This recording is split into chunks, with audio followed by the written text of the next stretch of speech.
Donc on prend des bois, on a l'herbe, on délimite l'espace qu'on veut de potager et on prend des bois déjà en décomposition. Donc par exemple des petites branches comme ça, vous voyez, des troncs d'arbres en décomposition. Par exemple ici j'ai des petits copeaux comme ça qui sont déjà décomposés. Je prends. Là aussi, il y a autour de la terre, vous voyez, c'est déjà en décomposition, moitié décomposition, moitié pas. Ça va me permettre aussi de pouvoir garder suffisamment d'humidité, de pompage, aussi de la bonne terre une fois décomposée. Ça va avoir une très bonne terre, des micro-organismes et surtout l'humidité, garder cette humidité. On prend un marteau et on tasse bien tout ce qui est bois.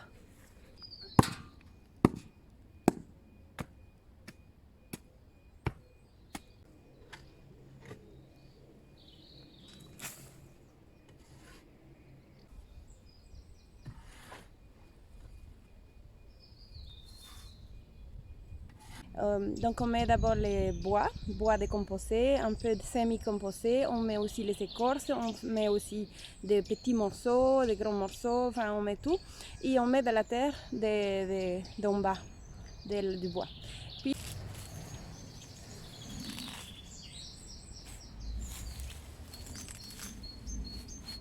voilà, ça donne ça. C'est tout des mauvaises herbes, des sorties, on peut mettre des déchets organiques. Donc maintenant, je vais aller chercher tout ce qui est compost pas dégradé encore et je vais l'ajouter. De la tonte de gazon. Après les bois, les petits copeaux de bois, tout ce qui est mauvaise herbe, la tonte de pelouse fraîche dedans, ça va apporter de l'azote, ça va apporter l'humidité pour que les micro-organismes, pour que les vers de terre, pour que tout ça, pour que les champignons, les levures, tout ça va continuer son cycle, que c'est la décomposition. Donc ils vont tous travailler ensemble. J'avais fait déjà une petite décoction pour rang d'ortie et j'avais mis du fumier de cheval dedans, j'avais mis aussi d'autres plants de feuilles. Ça il y a ça dans quelques vidéos que j'ai déjà mis. Donc là il y a du caca de vache dilué avec de l'eau, fermenté à l'air pendant 7 jours, même plus. Va de toute façon donner un peu d'humidité à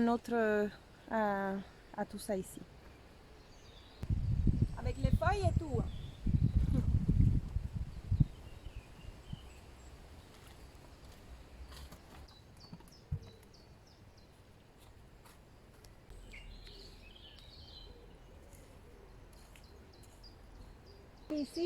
Ici j'ai mis un peu de caca de cheval et maintenant je vais couvrir avec de la terre. Pas obligé de mettre un petit peu de poudre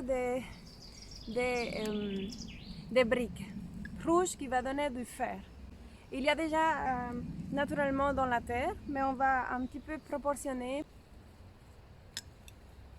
C'est de la brique moulue, très finement. Et vous répondez comme ça, vous savez tout. Donc ici, il y a l'herbe. Maintenant, on va couvrir avec une grosse couche de terre. Mais juste un petit peu avant, on va mettre des micro-organismes qu'on a fait dans d'autres vidéos que je vous ai déjà expliqué. On va cacher les micro-organismes à l'intérieur et puis on ajoute de la terre. Regardez ça, c'est un morceau de bois décomposé, qui se trouvait en bas, tout à fait en bas dans la terre. Et si vous voyez, c'est gorgé, donc c'est le bois, c'est gorgé de l'eau. Donc si je fais comme ça, regardez la goutte, c'est de l'eau.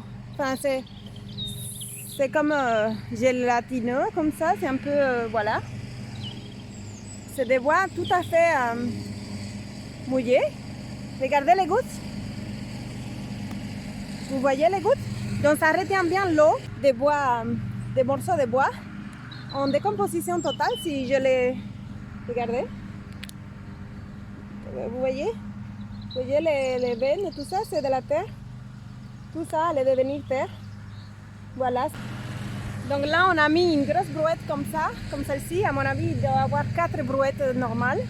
Et on a mis toute une grande comme celle-ci. Maintenant, je vais vers la deuxième, voire mettre la moitié plutôt, parce que je ne veux pas non plus que ça déborde. Mais avec les temps, les pluies, l'arrosage et tout ça, ça va se tasser. Et donc, ce que j'ai déjà fait, c'est arroser. Donc, arroser avec déjà les pourrins d'ortie que j'avais, avec des feuilles, avec les pourrins d'ortie, avec ces sorties dedans déjà pourries. Je les ai mis déjà de tout dedans. Et je vais maintenant mettre les micro-organismes avant de mettre 2 ou 3 brouettes de plus pour bien cacher les micro-organismes. Là-dedans, il y en a tout plein, mais je vais aussi mettre les miennes, celles que moi j'ai fait de la forêt. Donc on va mettre aussi un petit peu de fumier de cheval avec les algues marines dedans, de bonnes choses pour avoir quand même une bonne production. De toute façon, je vous tiens au courant si, pour la production. J'espère de ramasser un légume au moins. Donc les amis, ici après 2 semaines, normalement c'est 40 jours. En 40 jours elle est prête, mais ici en 15 jours on va soustraire un peu. Ça sent très très très bon, ça sent hyper bon. Tu veux sentir, Aline? C'est bon? Donc ça sent très bon. Et on va ajouter ces micro-organismes ici et on va couvrir et on va les donc mélanger bien à la terre. On va en prendre un petit peu encore et on va ajouter.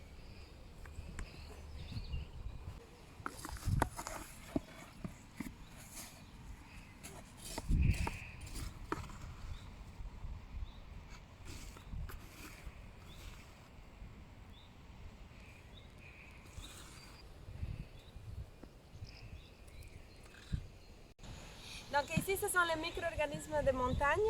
On a ajouté un tout petit peu. Au bout de 2 semaines, j'ai ajouté dans ma lasagne. Et je les renferme et je les garde comme ça continue jusqu'à les 40 jours. Donc on peut l'utiliser déjà comme ça, un petit peu. Je couvre pour que les micro-organismes qui sont là, ils vont descendre. On va les cacher. Et voilà, on va couvrir. Ça sent bon, ça sent la chicha. Ça sent le biscuit. Ça sent trop bon. Vous pouvez semer directement ou alors vous attendez 2-3 jours, le temps que ça repose et c'est prêt.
Attention.